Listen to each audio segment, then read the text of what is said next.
বন্ধুরা সকলকে স্বাগত আমার এই চ্যানেলে।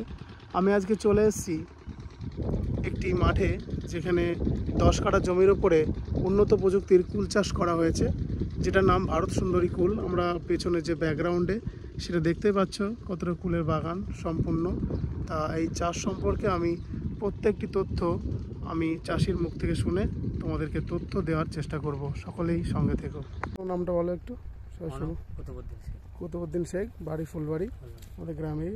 তো এরকম চাষ পদ্ধতি কিভাবে মনে হলো? এমনি থেকে নিজে থেকে করতে শুরু করলে? নিজে থেকেই আমি দেখা যাচ্ছে আমাদের মুক্তি সাহেব ছিল না, হ্যাঁ হ্যাঁ, মুক্তি সাহেবরা চাষ করে, যে আমাকে বললো 10 কাঠা ফুল লাগান, লাভজনক ফসল। লাভজনক ফসল না, ওনাদের ওখান থেকে চারা নিয়ে এসে লাগানো। তা দেখা যাচ্ছে দেখছি কুলটা চাষ করে খারাপ হবে না, অন্য ফসল ছাড়া লাভ বেশি হবে। হ্যাঁ, সেই জন্য ভাবছে এই জমিতে চাষ করবো।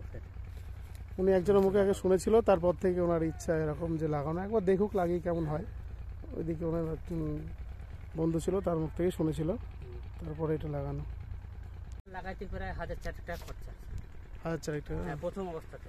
27 টাকা করে পিসের কোথা থেকে নিয়ে আসা হয়েছিল? কত দূর? কাজকুলে। কাজকুলে এখান থেকে কত দূর? কাজকুলে এখান থেকে বেথর পাশে, বেথর সাইডে। ওইদিকে চাষটা হয়, তাই তো? ওইদিকে চাষটা হয়, বেথর থেকে চাষটা হয়। তারপর মোটামুটি 4-5 হাজার টাকা লেগেছে। তারপর এই যে খরচা হচ্ছে, খরচা এবার দেখা যাচ্ছে 10 কাঠা ভুঁইতে সালা কিনে 10,000 টাকা খরচা। এটা কতটুকু জমিতে লাগানো হয়েছে? 10 কাঠা। 10 কাঠা জমিতে লাগানো হয়েছে। যাক, প্রথম অবস্থায় দেখা যাক, চেষ্টা করে না কেমন হয়, তারপরে আবার। হ্যাঁ, দেখা যাচ্ছে তাও যা কুল আছে এখন 1030-40 বেচা কেনা হবে। যাক হোক, খুব ভালো হবে, শুনে ভালো লাগছে। আর এটা গাছ কতদিন থাকবে তাও? এর পরের বছর তো গাছটা 3 বছর হয়। হ্যাঁ, তোমার পেয়ারা গাছ আছে, আমি 2 বছর রাখবে। এই বছরটা নিয়েছি, আরেক বছর নেবো। ও আচ্ছা, পেয়ারা গাছ ছেড়ে দেবো। পেয়ারা গাছ আমি দেখছি, পেয়ারা গাছও আছে মাঝে মধ্যে। পেয়ারা গাছটা যখন বড় হয়ে যায়, পেয়ারা গাছটা ছেড়ে দেবো, পাশের জমি তো লাগাবো। আচ্ছা, পাশে তো ইয়ে আছে, পটলের ভিতর লাগাবো, পটল সামনে। এটা এখন কিছুদিন হোক, তারপর আবার সব পেয়ারা যখন হবে দেখা যাক কেমন হোক। নতুন পদ্ধতি একটা চাষ। ফাল্গুন মাসের শেষের দিকে লাগানো হয়েছিল, তার আমি দেখতে পাচ্ছি কিছু কিছু ফুলও আছে, আবার কিছু কিছু কুল চলেও এসছে। ফুলগুলা 1 মাসের 15-20 দিনের মধ্যে ম্যাচুরিটি হয়ে যাবে। হ্যাঁ, 15 দিন পর থেকে তোলা যাবে, তাই তো? ফুলগুলো শুরু হবে। এটা উন্নত প্রযুক্তি, এদিকে তো দেখা যায় না এই চাষ। দেখলাম ফুল চাষ করা হচ্ছে খুব সুন্দর করে। তার কেমন কি স্প্রেটা কেমন কি দিতে হয়? তা সার প্রয়োগ করতে হয়। সার লাগে খুব, প্রচুর সার লাগে না? প্রচুর সার লাগে, ছাঁচ লাগে বেশি। হ্যাঁ হ্যাঁ, আর ভিটামিন জাতীয় কুল যখন চলে আসে, মানে ফুলের আগে ফুল যখন আসবে তখন তেল, বিষাক্ত কীটনাশক কিছু দেওয়া যাবে না। আর যখনই গুটি মার্বেল টাইপের হয়ে যাবে, তখনই সার প্রয়োগ করতে হবে বা কীটনাশক দিতে হবে, ভিটামিনগুলো দিতে হবে।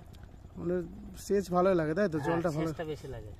আর কুলের মাটি নরম থাকতে ছেঁচ দিতে হবে। আর কোনো পোকা লাগার কোনো ভয় নেই তো? পোকা লাগার ভয় নেই, পোকা লাগা তেল দিতে হবে। হ্যাঁ, ফুলের মোমেন্টে শুধু তেল বন্ধ থাকবে। আচ্ছা আচ্ছা, দিয়ে তেল সব এখানে পাওয়া যায় তো, যা লাগে মোটামুটি? তেল পাওয়া যায়।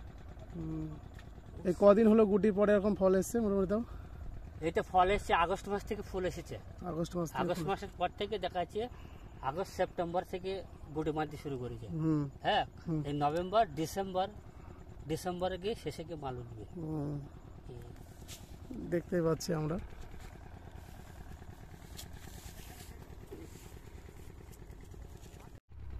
তারপরে ওই বীজ তেল দিতে হবে, পোকা মারা তেলগুলা দিতে হবে। আর গোবর সারটা দিতে হয়েছিল না? গোবর সার দেওয়া হয়েছে। গোবর সার দিলে ভালো কাজ হয়। সারটা কম লাগে, জৈব সারটা দরকার, কম লাগে। দেখতে পাচ্ছি প্রচুর ফলন হয়েছে। কুলের রাজ্যে একদম ডুবে গেছি বন্ধুরা, দেখো সবটাই কুল, চারিদিকে কুল, আর তার মাঝে আমি কুলের মধ্যে ডুবে আছি। কুলের মধ্যে যেসব আগাছাগুলো হয়েছিল সেগুলো পরিষ্কার করার কাজ চলছে এখন। আর মাঝে মধ্যে একটা পেয়ারা গাছও লাগানো হয়েছে, দেখতে পাচ্ছি। যদি মনে ভাবেন যে কুল চাষ করে পরিশ্রম করবো না, তা কিন্তু হবে না। দেখো কাকা সারাদিন ধরেই এই কুলের বাগানের মধ্যেই থাকে, সারাদিন পরিশ্রম করে আগাছা পরিষ্কার করা থেকে শুরু করে সমস্ত কিছু, মানে নিজের মানে বাচ্চা যেমন মানুষ করতে হয় না, সেরকমভাবে কাজ করে যাচ্ছে সকাল থেকে সারাদিন। তবেই কিন্তু এই কষ্টের ফসল কিন্তু এগুলো দেখতেই পাচ্ছেন বন্ধুরা সকলেই। সারাদিন পরিশ্রম করে এই জমিতে।